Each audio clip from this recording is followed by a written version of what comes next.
साथियों,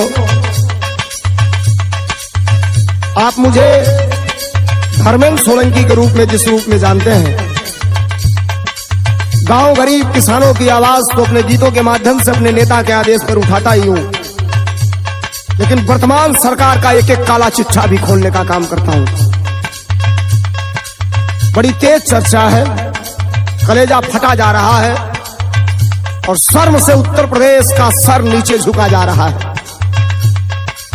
उत्तर प्रदेश के वर्तमान मुख्यमंत्री बाबा जी, जिनका होम टाउन है गोरखपुर, और गोरखपुर के अंदर एक कानपुर से आया व्यापारी व्यवसायी नाम मनीष गुप्ता, माता पिता का इकलौता संतान, व्यापारी था, बड़ा नाम सुना था गोरखपुर का। बाबा जी ने हर मंचों से बड़े गोरखपुर के बारे में लच्छेदार भाषण करते थे, करते भी हैं। गोरखपुर स्वर्ग है, गोरखपुर ये है, गोरखपुर वो है, गोरखपुर जो है। लेकिन बाबा जी, मैं आपके बगल के जनपद का रहने वाला हूं, ईमानदारी से कह रहा हूं कि अगर कहीं गोरखपुर में मनीष गुप्ता की हत्या हुई है तो कहीं न कहीं आपके ऊपर सवाल या निशान खड़ा होना लाजमी है, और आप अभी तक मौन हैं, चुप हैं। ये अच्छी बात नहीं। बनिया बिरादरी का था, बैकवर्ड क्लास का था, और क्या आपके गोरखपुर में आना गुनाह है? आपके गोरखपुर में होटल लेकर रहना गुनाह है? तो सुनिए, ये धर्मेंद्र सोलंकी इनकलाब पैदा करने जा रहा है। रोकना है तो रोक लो। बाबा तेरे शहर में हो गई, अरे बाबा तेरे शहर में हो गई जुर्म की सीमा पार, तेरी हत्यारी है सरकार, तेरी हत्यारी है सरकार, तेरी हत्यारी है सरकार, तेरी हत्यारी है सरकार, तेरी हत्यारी है सरकार, तेरी हत्यारी है सरकार। कुछ भक्तों के पिछवाड़े में मिर्ची लगेगी, बरनाल रख लेना अगर मैं हत्यारी सरकार कह रहा हूं तो। आप बताओ आप, तुम्हारे शहर में, मुख्यमंत्री के शहर में एक व्यापारी आता है और ये सुप्रीम कोर्ट का आदेश है कि रात्रि 8 बजे के बाद बिना मजिस्ट्रेट के आदेश के आप किसी भी थर्ड पर्सन व्यक्ति को टच नहीं कर सकते हैं रात को। और आपकी पुलिस, वो भी जब मिनी मुख्यालय कहा जा रहा है मुख्यमंत्री का शहर, जहां बड़े से बड़े अफसर, बड़े से बड़े अधिकारी बैठते हो, आपका मंदिर सटे हो, जहां आपका निवास है, और वो भी इतनी बेरहमी से। जुर्म क्या था उसका? कसूर क्या था उसका? गोरखपुर का नाम सुनकर मनीष गुप्ता आए थे व्यवसाय के सिलसिले में।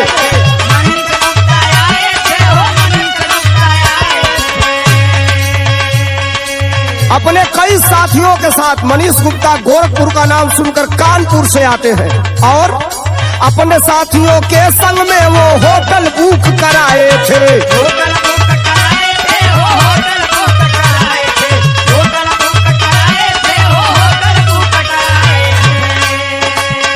वो भी आपका सबसे क्रीम जगह, जिस जगह की आप बाहर जाते हैं तो चर्चा करते हैं, रामगढ़ ताल, और उसी परिसर के अंदर कृष्णा होटल बुक करवाया था मनीष गुप्ता ने अपने साथियों के साथ। और बाबा जी, धिक्कार है, शर्म आनी चाहिए। आपकी पुलिस रात को दरवाजा खटखटा के बिना मतलब की चेकिंग करती है। आपको आईडी लेना चाहिए, सही है कि गलत है जांच लेना चाहिए। होटल है, हमने कमरा बुक कराया है, मैं रात में रुका हूं, मेरे पास से कोई अनर्गल चीजें बरामद हो, मेरे पास से कोई ऐसी चीज बरामद हो जिससे समाज को खतरा हो, प्रशासन को खतरा हो, लाइन ऑर्डर बिगड़ता है, तब मैं दोषी हूं। लेकिन आपका जो पुलिस वाला है, दरोगा, नाम जिसका जगत नारायण सिंह है, लेकिन लोग उसे नगद नारायण सिंह कहते हैं, उसका काम ही है रात को होटलों में छापा मारना, वसूली करना। आपके नाक के नीचे हो रहा है, इस्तीफा देना चाहिए मुख्यमंत्री जी आपको। तब गोरखपुर का नाम सुनकर मनीष गुप्ता आए थे, अपने साथियों के संग में वो होटल बुक कराए थे और तेरी पुलिस ने उन पर कर दी, अरे तेरी पुलिस ने उन पर कर दी ऐसा अत्याचार, तेरी हत्यारी है सरकार, तेरी हत्यारी है सरकार।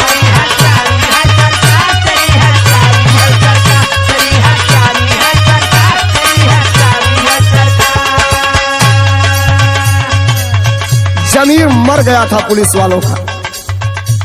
मनीष गुप्ता को रात में उठाए लोग, मारना पीटना चालू करते हैं। व्यापारी आदमी ने हाथ जोड़ करके कहा कि आप मेरा जुर्म तो बता दीजिए, मेरा कसूर तो बता दीजिए, क्यों मार रहे हो मुझे, कारण क्या है, कारण बताओ, किसके आदेश पर आप आए हो। उसने इतना ही सवाल किया कि ये नगद नारायण सिंह उर्फ जगत नारायण सिंह के साथ आए पुलिस वालों ने डंडा से लात घूंसों से मारना चालू करते हैं और नाजुक जगहों पे मारे थे। मारे हालत बिगड़ गई उसकी।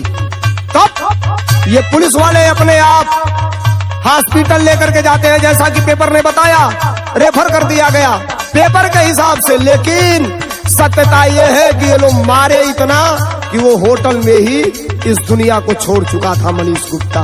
तब कहना चाहता हूँ, हाथ जोड़कर मनीष बोले क्या है जुर्म हमारा,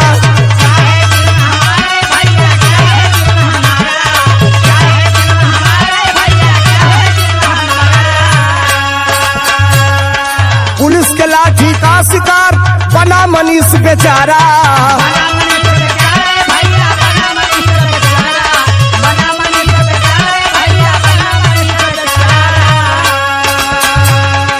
हाथ जोड़कर मनीष बोले क्या है जुर्म हमारा, पुलिस के लाठी का शिकार बना मनीष बेचारा।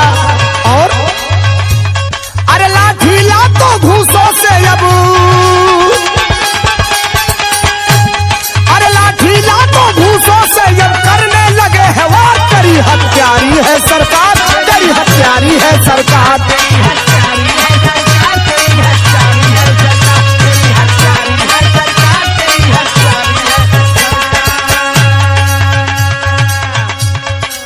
हत्या हो गई। बाबा जी केवल आप इतना ही कह दिए कि हमने इतना लाख रुपया दे दिया। कितना आपने दिया? 10 लाख।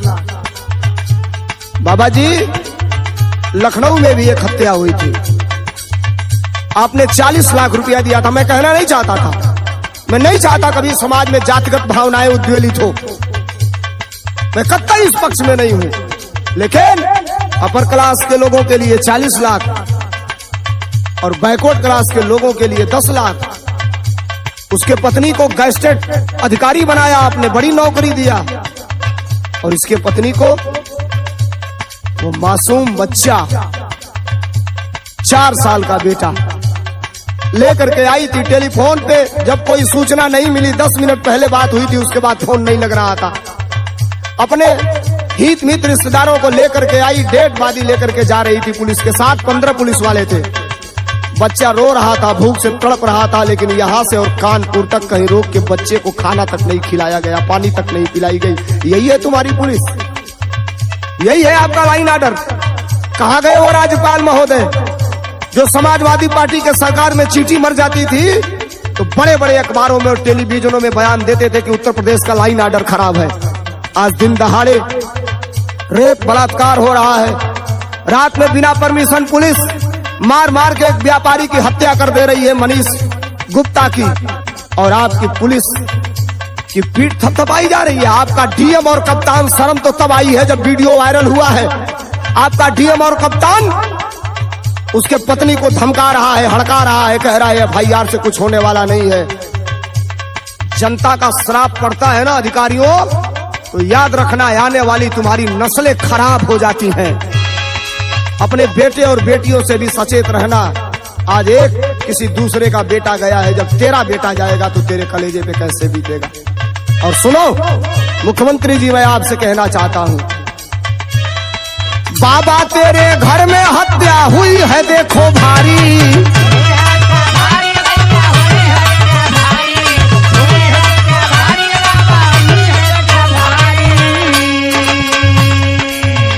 मैं बधाई देना चाहता हूँ मुख्यमंत्री जी, आप रैली करने में मस्त रहो, व्यस्त रहो।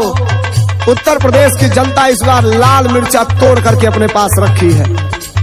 बधाई देना चाहता हूँ अपने नेता, पूर्व मुख्यमंत्री और भावी मुख्यमंत्री आदरणीय अखिलेश यादव जी को, जिन्होंने पीड़ित परिवार के घर जाकर उनको ढाढ़स बंधाया, हर संभव मदद करने का आश्वासन दिया और सरकारी जजों से इसकी उच्च स्तरीय जांच कराने का मांग किया और 20 लाख रुपया समाजवादी पार्टी सरकार नहीं रहने के बावजूद भी समाजवादी पार्टी ने उस परिवार को मदद के रूप में, सहायता के रूप में देने का काम किया है।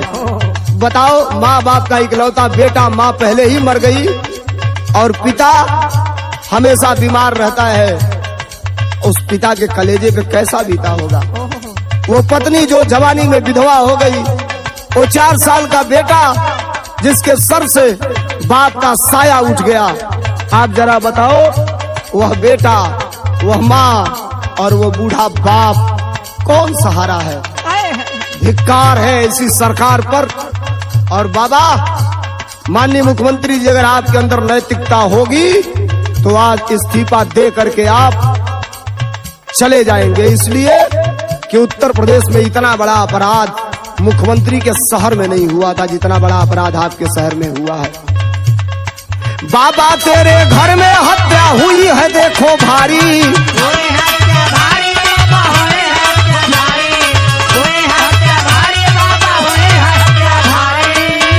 और ये बात कहता हूँ व्यापारी समाज के लोगों, कान खोल के सुन लो। धर्मेंद्र सोलंकी कहता है, समाजवादी पार्टी मुलायम सिंह यादव के जमाने से व्यापारियों को जितना बड़ा सम्मान मिला समाजवादी पार्टी ने दिया, किसी पार्टी ने नहीं दिया। देख लो ये बाबा की सरकार क्या कर रही है। बाबा तेरे घर में हत्या हुई है देखो भारी। अरे कब तक बनिया वैश्य गुप्ता, चुप रहे व्यापारी।